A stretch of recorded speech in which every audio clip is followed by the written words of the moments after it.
একবার এক বাদর আর এক বাদরিনী দুজনে নদীর ধারে এক গাছের ডালে বসে আছে।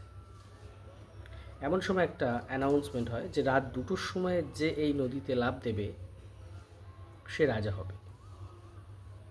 তো ওই বাদরিনী রাত 2টোর সময় ওই নদীতে লাফ দেয় এবং সে রানী হয়ে বেরিয়ে আসে। সকালে ঘুম থেকে ওঠার পর বাদর তার বাদরিনীকে খুঁজে পাচ্ছে না।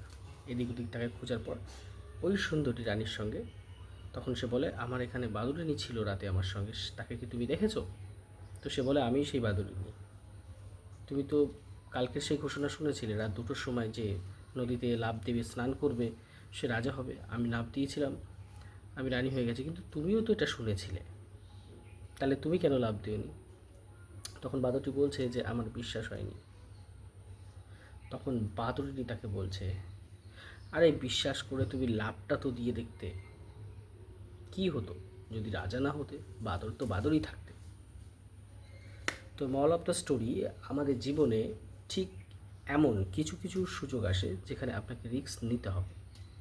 আপনি যদি রিস্ক না নেন তাহলে আপনি সাফল্য পাবেন না। তাই সাফল্যের জন্য আপনাকে কখনো কখনো রিস্ক নিতেই হবে। কি হতো না হলে যেখানে থাকা সেখানেই তো থাকতে।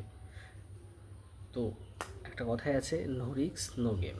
সাফল্যের জন্য আপনাকে রিস্ক নিতে হবে, আর একটা রিস্ক আপনার সাফল্যের শীর্ষে পৌঁছে দিতে পারে। ধন্যবাদ।